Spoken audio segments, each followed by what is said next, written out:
I was a child star who skyrocketed to fame across the nation.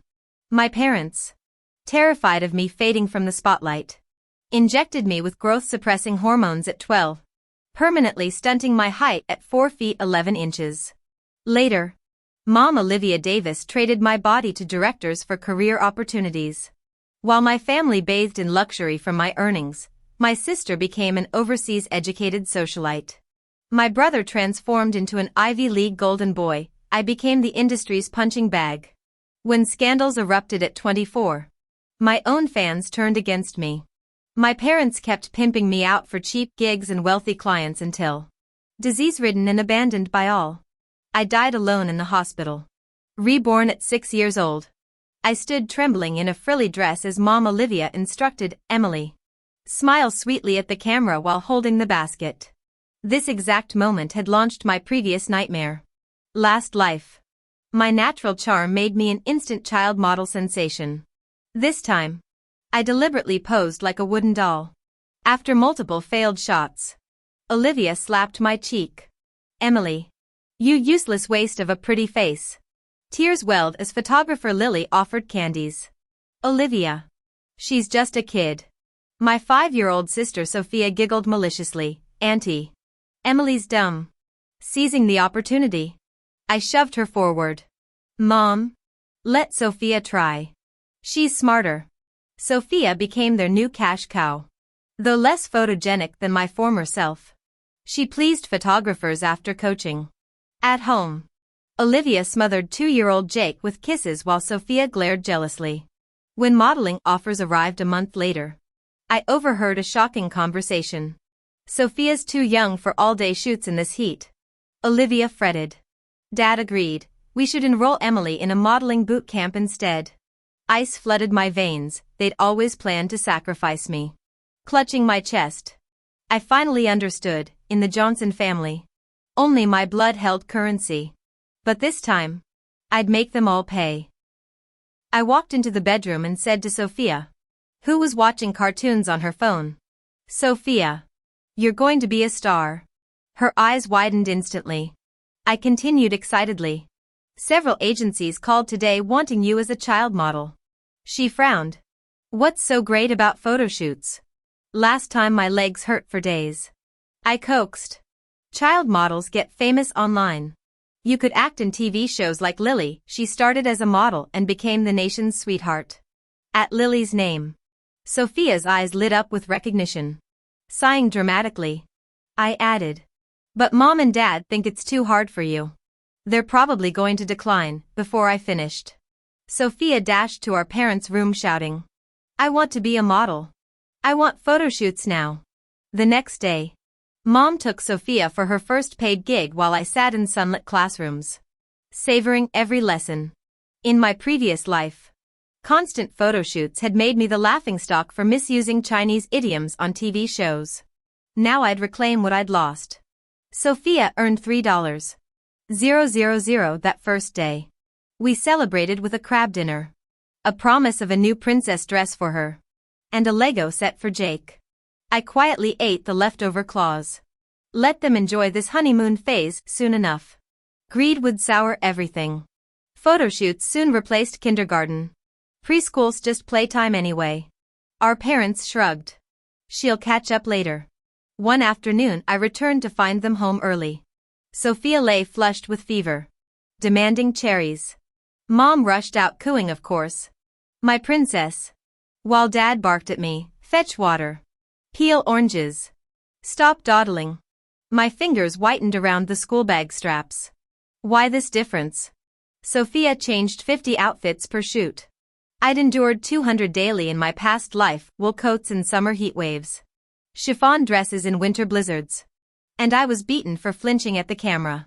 When I'd once begged for sick leave, Mom pinched my arms raw, screaming, "How dare you cost us a day's pay?" Yet here they coddled Sophia over a mild fever. Resentment coiled in my gut like smoke. Let their golden child bear the golden cage this time. Do you know how much less our family would earn? Everything costs money. And raising your siblings costs money too.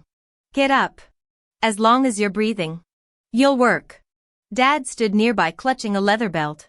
His face stormy. My parents terrified me then, they seemed like monsters ready to devour me. But Mom and Dad? Isn't raising children supposed to be your responsibility? I was just a child myself. When I grew older and understood money, I discovered my daily earnings reached tens of thousands. With annual income around 3 to 4 million. I accidentally overheard my parents discussing it. All that wealth came from exploiting my fragile body. Back then, I didn't comprehend, after forcing myself through a photo shoot with 104 degrees Fahrenheit fever. I collapsed. Waking in the hospital, Mom looked at me with rare tenderness, promising to ease up while crying about family finances. Dad vowed to buy me the Barbie doll I wanted. Children forgive easily. That gentleness, usually reserved for Sophia and Jake, overwhelmed me. I forgave them instantly. Thus began years of alternating abuse and crumbs of affection, keeping me obedient as their workhorse. Returning to the present, I suppress boiling rage. As a child facing stronger opponents, I must master cunning, patience, and feigned weakness to manipulate them. Though Sophia isn't earning my previous lifetime's fortune yet, she's outperforming average families. Predictably, our parents soon quit their jobs to focus on her, dance classes, music lessons, posture training. Strangers recognize Sophia as the child model from online ads, requesting photos. Visitors get treated to her performances. She basks in the admiration. Watching me study, she sneers, "Sis is just a bookworm. What's the point? You'll end up working for others anyway. Look, I earn more than adults without homework." Though only in kindergarten months from elementary school, she parrots these mercenary phrases, proof of our parents' warped values and society's materialism. I won't argue with this foolish child. Knowledge in my mind stays forever, my ultimate weapon. But when Sophia's spotlight fades, her empty head won't sustain even ordinary life. Last lifetime, she only saw my designer clothes, flawless makeup, and public adoration. When our parents urged her to study, she accused them of favoritism. Why doesn't Emily have to learn? Being academically hopeless, she pursued expensive art school before I funded her Paris studies and arranged a wealthy fiancé. This life, she'll reap what she sows. First grade second semester brings the open casting that launched me nationally last lifetime, Immortal Lord's Runaway Bride. A fantasy drama. The role, the female lead's magical daughter. So heartwarming she became every parent's dream child. My past performance earned the nation's sweetheart title, with adults everywhere wanting daughters like me. Though Sophia took acting classes and did minor commercials, her skills can't match my Oscar-worthy childhood talent. To get her cast, I'll need strategy. The higher she climbs, the harder she'll fall. She must taste that plunge from heaven to mud. Our parents enrolled her in the audition and intensive acting boot camp for this prestigious production.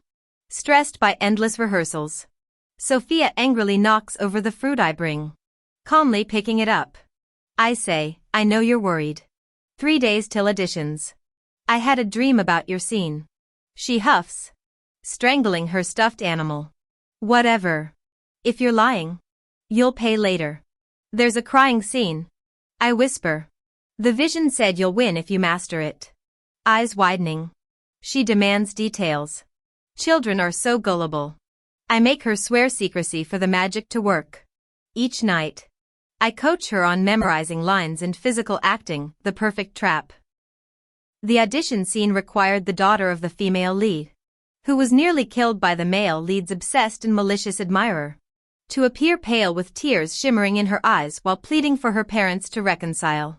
The director demanded precise tear control. Crystal droplets must fall one by one after delivering lines, dismissing any child who cried messily. On audition day, Sophia nailed it instantly, securing the role. Our parents were ecstatic, declaring her born to be a star.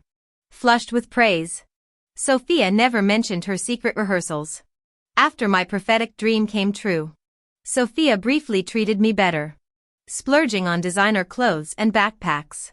But when no more predictions followed, she resumed bossing me around. Post-TV premiere, She skyrocketed to fame like my past life self, filming ads, attending shows, and hopping between sets with parental escorts. 2 years later, her career thrived while I dominated academic rankings. At our shared elementary school, Sophia's rare appearances caused mobs. Bodyguards shielded her as classmates squealed. Wow! A real celebrity. Sophia's so pretty. Our little goddess. Smugly signing autographs. She flashed me a triumphant smirk when someone yelled, "Emily, is Sophia really your sister? So cool. Too bad you're not as pretty." The contrast stung. Sophia wore $1,000 hairpins while I hid behind bangs and standard-issue uniforms. That night, she pushed away her steamed vegetables, only to get caught midnight snacking by me. "Emily, stop tattling," she hissed as I summoned our parents. Predictably, scolding ensued while Sophia sobbed through reduced meals. I felt no guilt. In our past life, their extreme dieting left me stunted while Sophia thrived. Now at 11, I stood 5 feet 3 inches from proper nutrition while malnourished Sophia barely reached 4 feet 9 inches. Her fame waned as new child stars emerged, softer, cuter, more talented. Desperate parents signed her with a shady agency barely containing her diva scandals. Watching them panic over dwindling income, I casually suggested, "Dad, I heard growth suppression shots keep faces babyish." But poor Sophia would stay short forever. 2 days later, they tricked her into getting vitamin injections. The Johnson family's golden goose would remain marketably petite, a living doll frozen in time. Sophia Martinez received monthly injections. And before a year had passed, she realized in horror that her height had barely increased. As her dutiful older sister, I naturally had to inform her of the truth. On a sweltering summer night, Sophia smashed every vase and decoration in her room, the crashing sounds rousing the entire household. She raged at our parents, accusing them of madness for stunting her growth at 147 centimeters, all for money. True to form, our parents united against me. "This was your sister's idea," they chorused. "Blame her." Having long abandoned any expectations of decency from these two, I feigned innocence. "Mom, Dad, I only suggested it because you worried Sophia's career would fade. How could I imagine you'd actually do it?" I told her the truth out of sympathy. Sophia, beyond reason, lunged at me screaming, "You jealous bitch. Can't stand me being famous?" I ducked behind our obese mother, who took several blows and facial scratches before retaliating with a vicious slap. "Enough," Mom shrieked. "We're saving your career." At 12, your roles were drying up. Child stars need to stay cute. Dad chimed in. "Without those shots, you'd end up some washed-up has-been working minimum wage." Our gaming-obsessed brother Jake complained, "Who cares about height? Stop the drama." I added sweetly, "Really, sis? This guarantees you'll stay adorable forever." I'd kill for that perpetual youth. The words Sophia had once used to mock me now tasted like ashes in her mouth. Cornered, Sophia spat truths we all knew, "You parasites. Every dime you spend is mine." Dad's palm cracked across her face, leaving twin bruises blooming on her starlit cheeks. "Dad," I gasped. "Her face is her livelihood." Turning to Sophia, I chided, "How could you hurt Mom and Dad? They've always favored you over Jake." The girl collapsed in hysterics, requiring an ambulance. As our parents panicked, I calmly dialed 911. This was merely the opening act. The wake-up call silenced Sophia for days. Resigned to her fate, she plunged back into commercials and gigs, demanding 60% earnings deposited in her new account. Our parents readily agreed, a hollow victory, as guardians could easily bypass minor banking formalities. 2 years passed. Sophia's career floundered as fresh-faced child stars eclipsed her. Desperate, she sought the very director who'd destroyed my previous life, crawling into the bed I'd once been drugged and delivered to. I recognized the signs when she landed the lead in that cursed teen drama. Her saccharine uncle phone calls mirroring my own past humiliation. The screen revival she craved came at familiar costs. Now I watch Sophia's smile tighten during press tours. Her laughter ringing hollow on variety shows. The cameras keep rolling. But the spark that made her special died years ago in a doctor's office. One growth stunting needle at a time. Just like my past self in the previous life. Sophia's lack of education often led to embarrassing blunders, earning her the mocking nickname uneducated trash online. She'd smash things at home in rage, cursing the internet trolls. Meanwhile, I, Emily, had already skipped grades to become a 15-year-old high school senior. Viewed as a prodigy by classmates. While studying intensively. At 13, I'd used my foreknowledge to strike a deal with the school cafeteria lady. After multiple attempts, we finally hit an $8 million lottery jackpot. Human greed being unpredictable. I got lucky. She honorably upheld our 60-40 split agreement, using her share to treat her husband's illness after taxes. My parents had always prioritized Sophia and my brother Jake, leaving me to fend for myself. They only covered basic necessities, forcing me to fund my ambitions independently. When I became the provincial top scorer entering the nation's best law school, they suddenly acknowledged my worth, throwing an extravagant celebration. At the banquet, stylists revealed my jade-like complexion by removing thick bangs and oversized glasses. Guests marveled at my parents' parenting skills, having both a superstar daughter and an accomplished scholar. Drunk on praise, my father boasted about his industry connections. I'll get you into showbiz like Sophia. Build a genius persona and support each other. I smiled through nausea while Sophia nearly shattered her wine glass. Cornering me later, Sophia hissed, "Emily, don't think some college acceptance makes you special. I won't share what I've earned." I adjusted my hair, exposing my profile. Dad's decision suits me fine. Why panic unless you fear I'll surpass you? Her enraged stomps echoed as she fled. We'll see. Sophia's downfall came swiftly during my freshman year, accelerated by years compared to my previous life. Her pure angel image crumbled when videos leaked of her chain smoking, straddling directors' laps, and sneaking into hotels with investors. Brands terminated contracts, demanding astronomical penalties. Just as in my past life, our parents prepared to flee abroad with Jake and the remaining funds. But this time, I tipped off Sophia. The airport confrontation became tabloid gold. Sophia's hysterics, our parents' screaming matches, all captured by paparazzi. I'd long prepared for this. My lottery investments in rising tech firms had bloomed, their dividends securing my future. Meanwhile, selling the mansion barely covered Sophia's debts. Stripped of wealth, the family's facade shattered into bitter recriminations, Sophia blaming our parents for pushing her into the casting couch, them accusing her of carelessness. The visceral memories of my previous suffering clawed at me, being traded like livestock. My siblings' disgusted indifference as I begged for help. This time, I'd become the storm rather than its victim.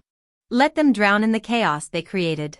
My middle school brother, Jake, blamed Sophia for being shameless, ruining his reputation at school, and forcing him to transfer from a prestigious academy to a regular public school.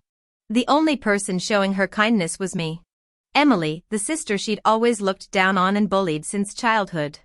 Standing before Sophia, I passionately denounced our parents and Jake. Tears welled up in Sophia's eyes as I spoke. I knew without doubt that these shameless parents would sacrifice their beloved daughter to wealthy predators, just as they'd done to me in my past life. Despite their supposed affection, though I remembered Sophia's role in suggesting the drug-induced schemes that destroyed my previous existence, I watched her downfall with cold calculation. The time had come for these heartless parents to reap what they'd sown. During the early development phase of live streaming before it became mainstream, I convinced Sophia to leverage her existing millions of followers despite her tarnished reputation. Your name's already mud, I advised. Milk the sympathy angle through tearful confessions, then monetize through product placements. She took my advice. On her TikTok live stream, Sophia sobbed dramatically about parental manipulation, claiming she'd been forced into compromising situations as a minor. She displayed childhood work schedules showing a 42-hour workweek as a child model. School records proving less than 100 classroom days from elementary through middle school. The clincher was medical documentation proving her parents administered growth-suppressing hormones at 11.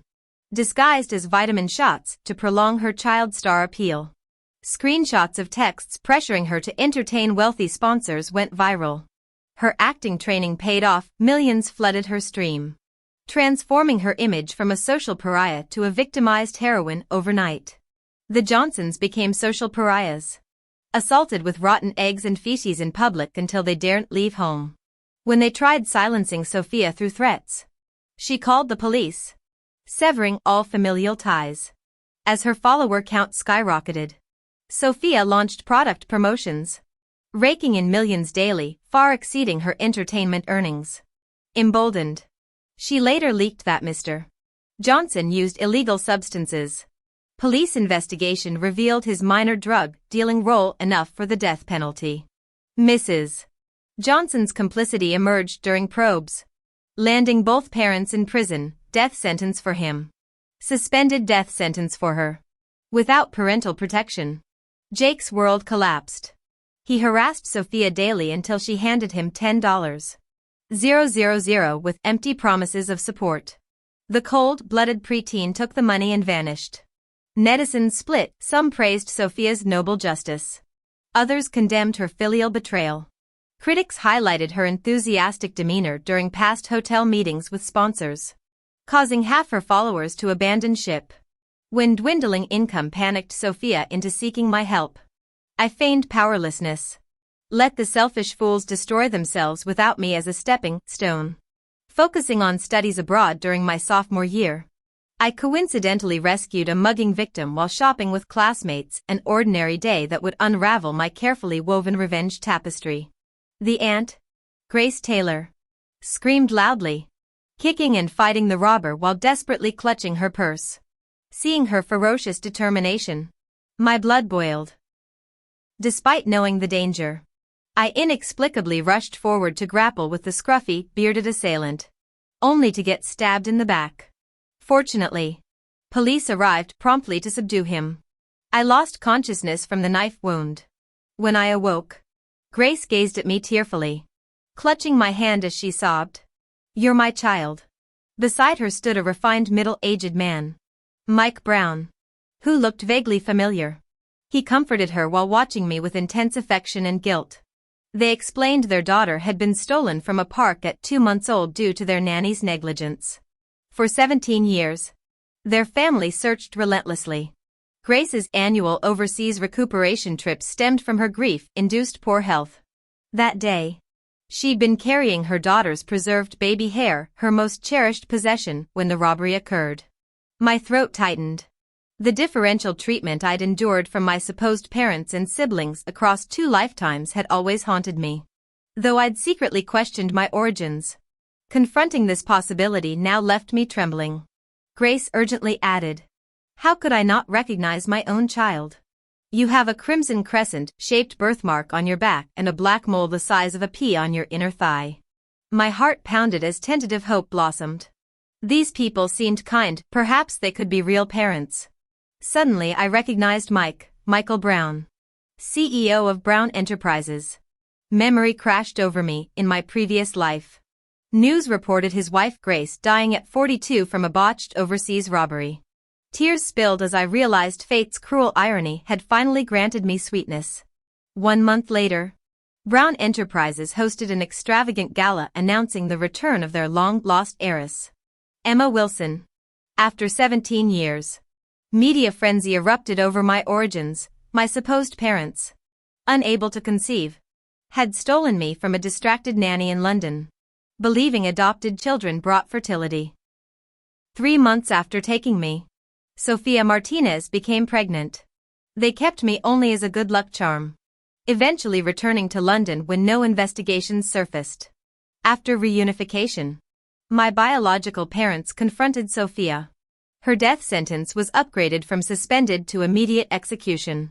Though I'd requested DNA verification, Dan Clark started calling me little sister before results confirmed 99% parental matches. The Harvard finance student bombarded my hospital room with gifts. His devotion overflowing. My new bedroom housed 17 years' worth of untouched birthday presents, luxury dolls, jewelry collections, designer wardrobes, a Patek Philippe watch. Tears welled as I grasped true familial love. Meanwhile, Sophia Martinez's reputation crumbled after selling defective products. Her failed investments left her destitute. Despite multiple attempts to exploit our past connection, security consistently ejected her and Jake Miller. Desperate, Sophia live-streamed rants about my ingratitude, temporarily reviving her platform through my notoriety. Netizens unaware of the abuse history condemned me for abandoning siblings.